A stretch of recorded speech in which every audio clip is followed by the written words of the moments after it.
Hello, everyone, and welcome to the Philly Made podcast where we build community by learning more about our fellow Philly friends in the business world.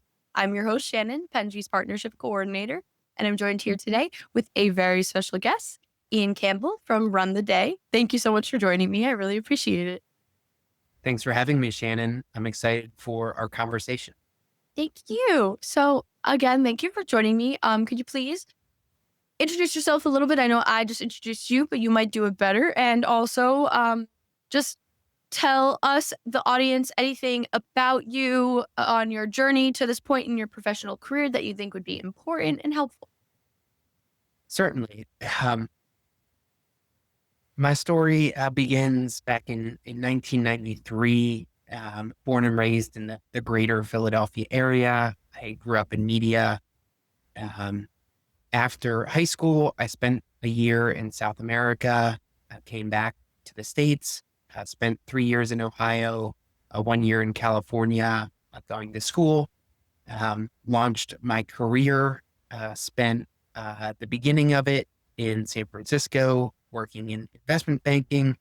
I then came back to Philadelphia in 2017, which I aligned quite nicely with the Eagles Super Bowl run, Go Birds, and where I spent about 5 years working at a great investment firm in Philadelphia.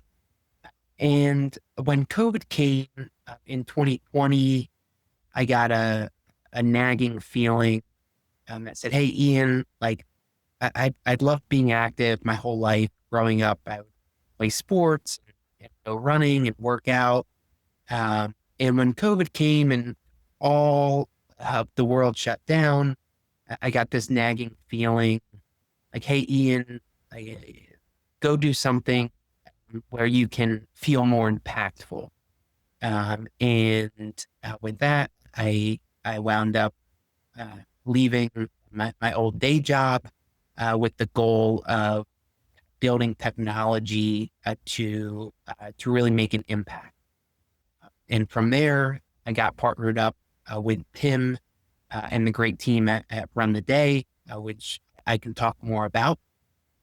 But that's kind of the short version on Ian Campbell for your audience and why they should continue listening to this episode. So I appreciate that. So I would really like to know kind of how you got involved in doing this work specifically. I know that you mentioned that you were really into exercise, but what made you want to set up these kind of formats for other people doing that kind of thing? Yep. Yeah. When COVID came and kind of the world shut down, I thought it was really important that people have the opportunity to come together and to exercise. I think two of the most important things that humans do are being part of a community and getting active. Like, there's a lot of research out there. I won't go into it. There's lots of research about how humans are social creatures and how being a part of something, having social connections is really good for all types of health. And I think exercise has been widely considered by many as the best way to live a long and healthy life. It's the most potent longevity drug, as they say. So I think having the ability to do both of these things at once and create an impact is something that was a big motivation for me. That's wonderful. I really like hearing how, what inspires someone is able to inspire others, because I think that that's just like a really wonderful thing to hear, especially in different business spaces. It's not always the case where people are as passionate about the mission behind their work, or, I think that some people just, get involved in a business just because they're good at something and not just because it's something that really drives them and, how they think about life and their their philosophies on everything. So it's really nice to hear that that's something that you're involved in. So how does Run the Day, I guess, in your perspective, foster a sense of community among race organizers and also participants and volunteers beyond just like the management tools that you guys have?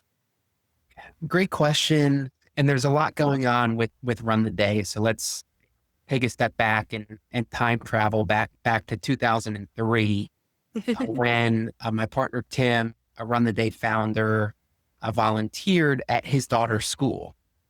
He was tasked with putting on a race, which was fantastic. It even turned into the school's biggest fundraiser of the year. But Tim came away thinking, like, geez, for such an awesome event, that was damn complicated, especially since I have another full-time job. So he cobbled up equipment, wrote software, and Run the Day was born. Fast forward 20 years, we've supported over 10,000 community events. And over those years, we've stayed entirely focused on community races with less than 5,000 runners. And the reason why is that we can help these event organizers streamline their events while also, really feeling the community element. So, bringing volunteers in, experiencing the runners, doing all of that together.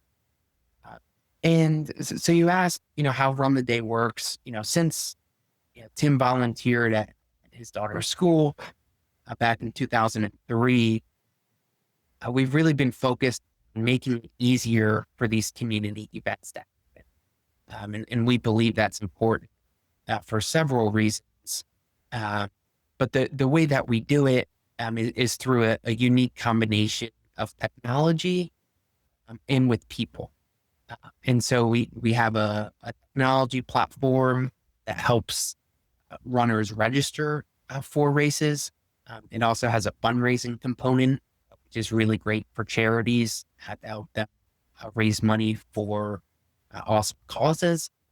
And then we also have teams of race timers who show up on race day as the boots on the ground.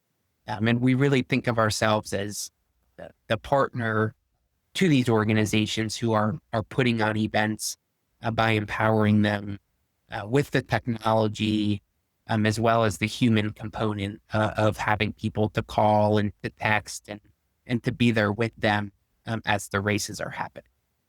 I think that's wonderful. Is there anything that is part of this technological aspect that are kind of new innovations that you're excited about, maybe for the future? There's lots that I'm excited about, so I'll do my best to restrain my That's good. excitement and maybe mention a few of them. And maybe one thing that's happened in the past few years I'll touch on is, previously at races, everyone would have a label with their name on their bib.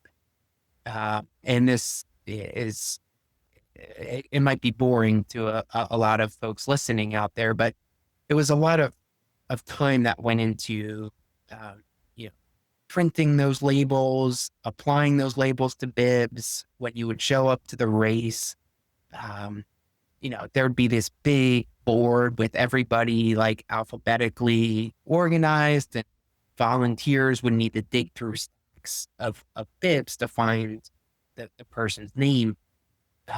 What we did with the mobile app, now, all of the participants go, right into a mobile app.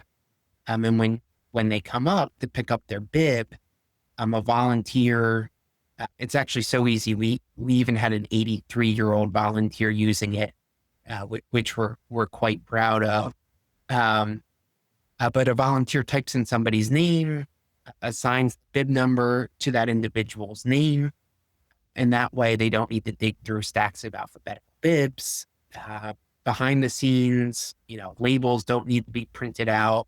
And we've really seen it cut down on event prep work and streamline race day And obviously Ian's saying this, but we hear this from our customers all the time. Hey, that new app is really helpful, and we appreciate it.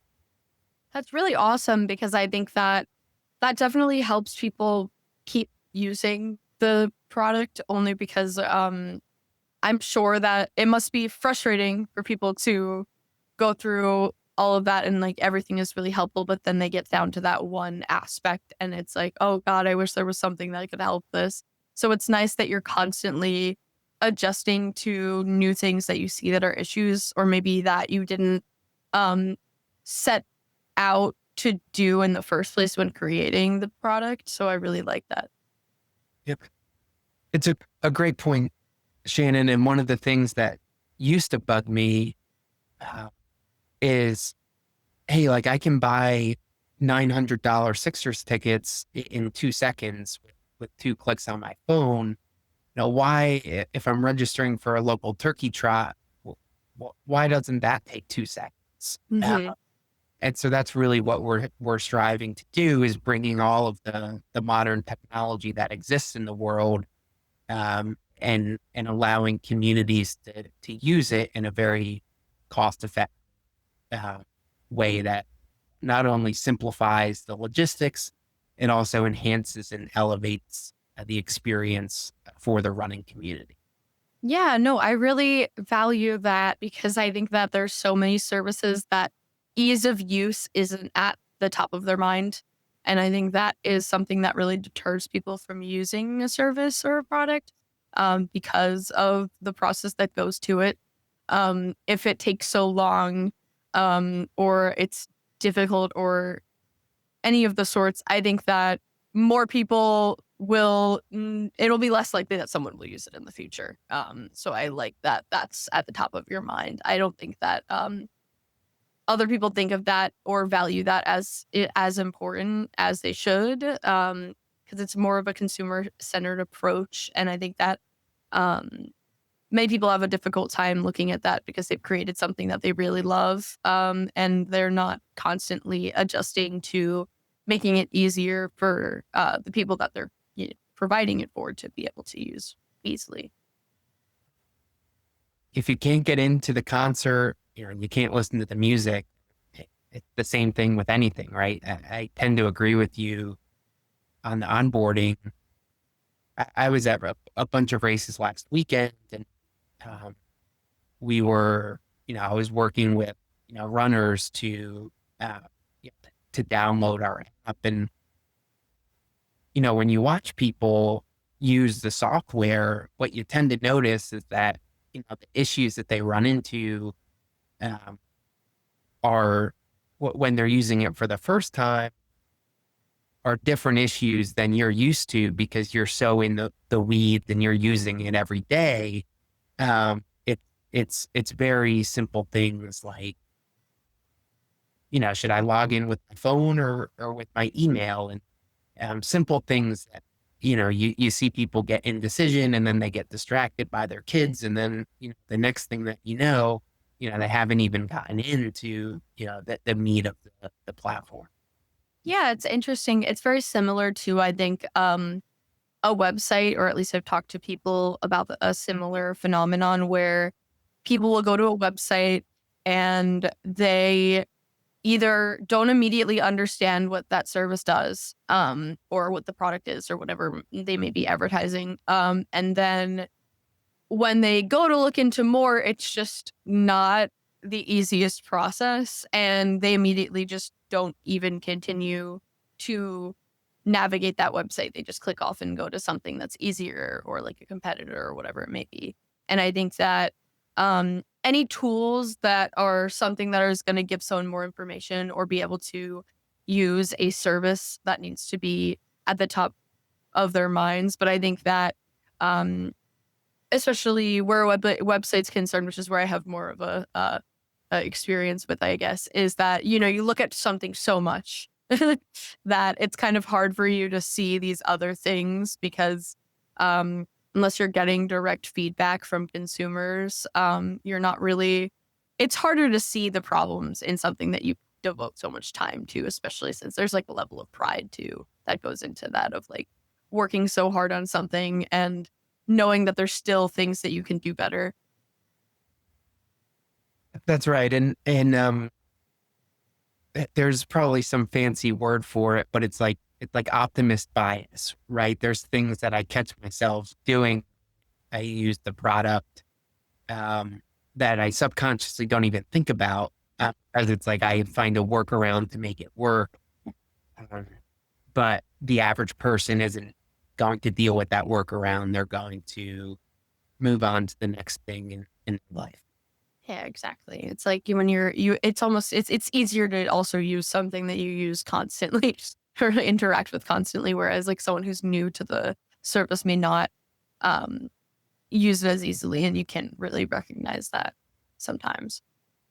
Well, switching gears a little bit. So, okay, the event management space generally is very competitive from my understanding.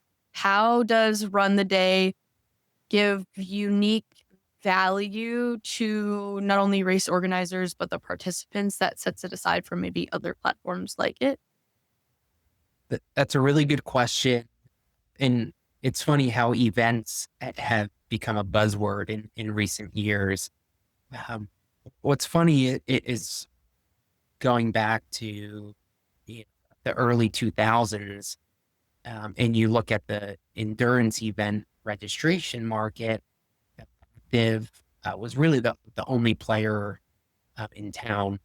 They started in the late 90s in Texas. They've since been um, acquired several times, most recently uh, by Global Payments. But they, um, to answer your question, Shannon, about how Run the Day is different, is we focus entirely on running races with between 100 and 5,000 participants. And what that allows us to do is act much more like a race partner, and build the tools that race directors and race organizers need, um, whether that's, sending emails and SMS text messages for marketing purposes and for, race coordination purposes. We have a volunteer sign up kind of built into the platform. And so there's all of these little things that, when you're putting on a 5K, especially when it's not your full-time job, and you need it to be simple, you need it to be quick. Um, we really strive to kind of automate a lot of those processes with the platform and allow these race directors to avoid super complicated spreadsheets, manually managing data, manually going through different shirt sizes to send off to the t-shirt vendor. And so there's nothing that is rocket science that we do. Um, but there are a million little things that go into putting on a successful race. And we believe by focusing entirely, on building software to support these running races, we can make it 999,000 something and make it a little bit easier. I think that's a really important value to have. Again, I think ease of using a service is something that is like just I can't emphasize it enough because I think me as a consumer, I get aggravated very easily. So I I want to be able to use something as easy as it can be made, and I think that it's nice to hear that you're constantly working on that and making sure that that is always a priority. You guys also have an interest in sustainable events, right? Correct. Um, we're, we believe, I bet against paper 6 days a week and twice on Sunday. I use paper. I have a notebook, uh, but I bet against it all the time. And uh, I think one of the benefits of that, I, being sustainable is great for a lot of reasons. But it's a nice marriage for us with, reducing paper and being sustainable. So, in what ways are you able to help reduce waste or environmental impact during these kind of events or beforehand, I suppose? Yep. Um, we uh, by being at a race with technology, there's fewer kind of bibs that need to get printed, uh, and there's also um, less paper that's needed uh, for the results. Mhm. Might not be like this might be a good question to cut because I'm not doing a good job. Oh, you're doing fine.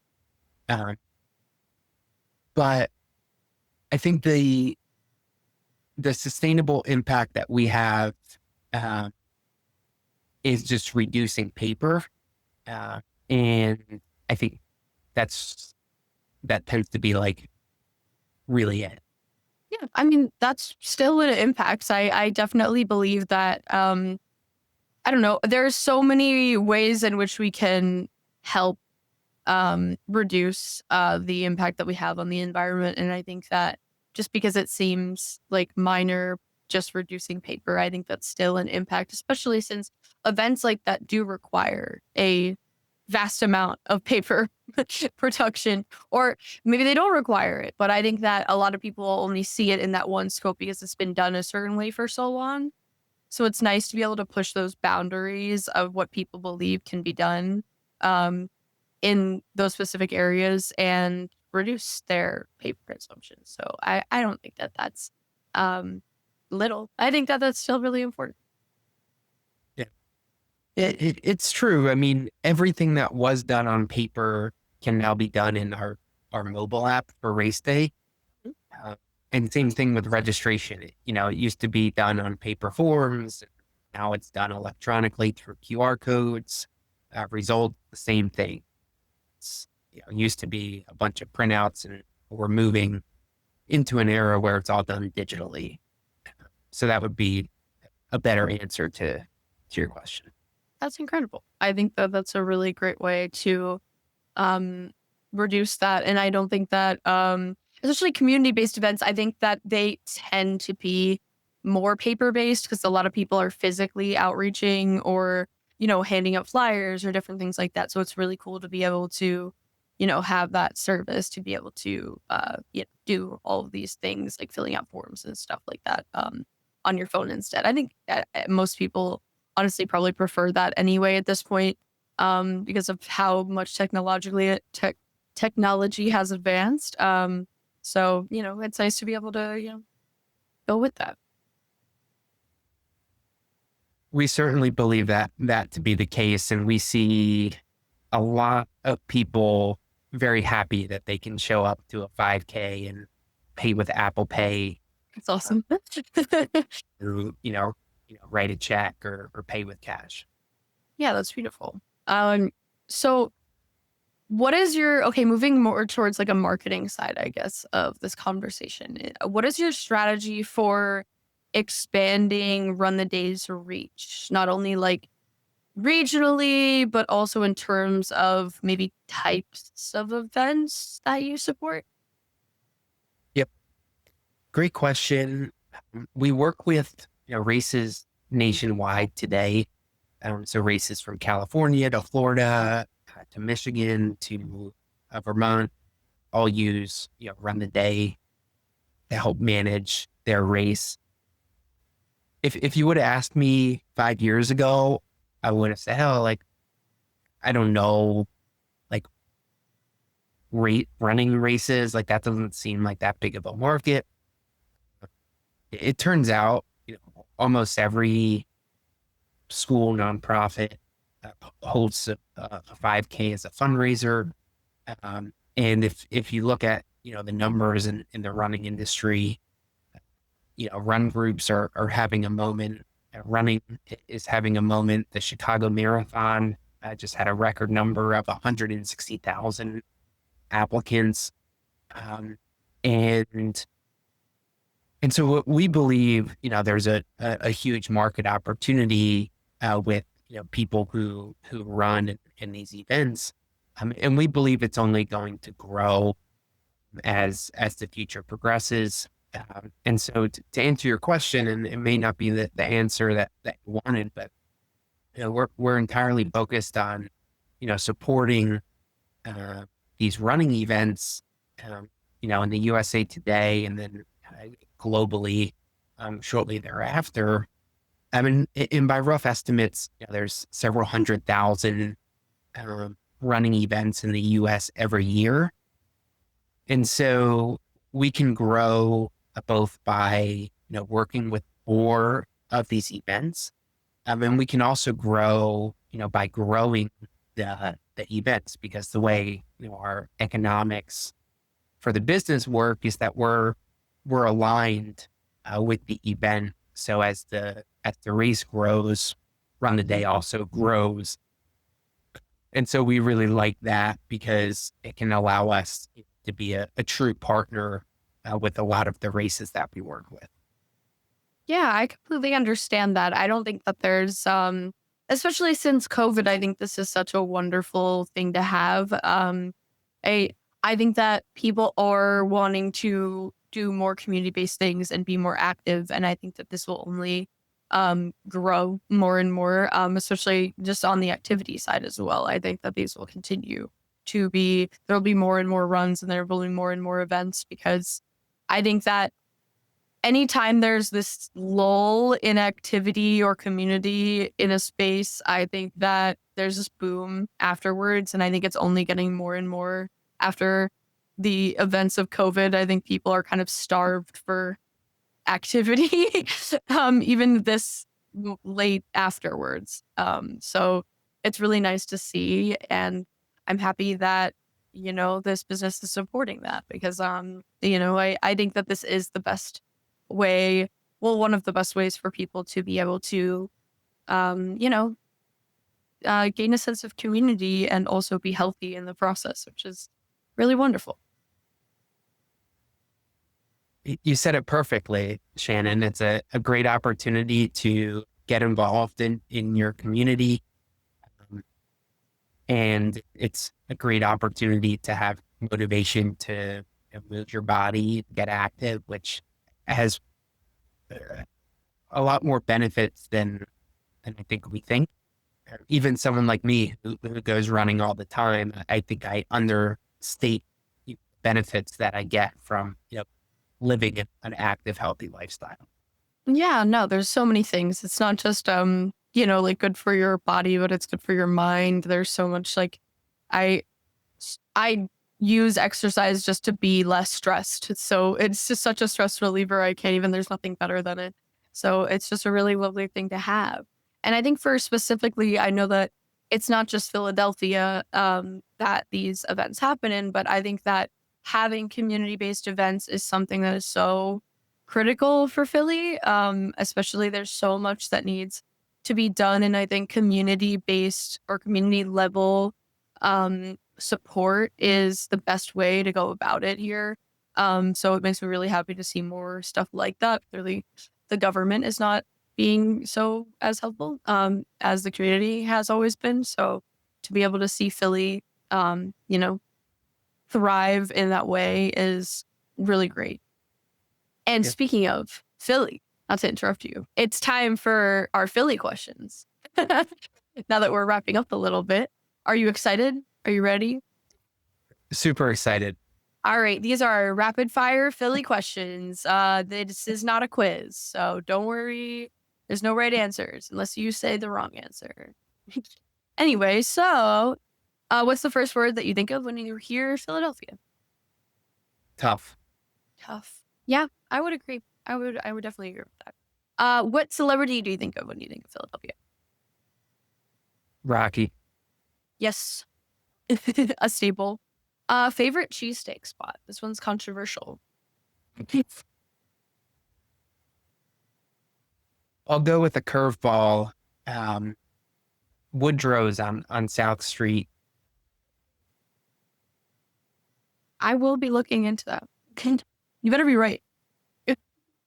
Anyway, what's the one small business you frequent the most? Shout out Philly Runner. I will also be looking. Okay. What is your favorite place for a drink or a meal? JJ Thai. JJ Time. All right, I write everything down because I just need I love experiencing more places in Philly. So thank you. And I would explain them, but I wouldn't do a good job of selling them. So all the places, if you look them up on Google, it's 5 stars and people. I appreciate it. No worries. I no explanation needed, but you're able to provide one, even if you don't think you'll sell it well. And then if you were to change something about Philly, what would it be? If I were to change one thing about Philly, I would want it to be more innovative. You know, I love the spirit of Philadelphia, but you get in, you walk through an airport in Miami or LA, and they're talking about how AI is changing the world. In Philly, I love the Eagles. You walk through the airport, and it's a bunch of just Eagles posters, and I love the Eagles. I think they got a good shot of winning the Super Bowl this year. But I would just hope that Philadelphia can embrace the future and embrace innovation, and really make it into a city that's built for the future.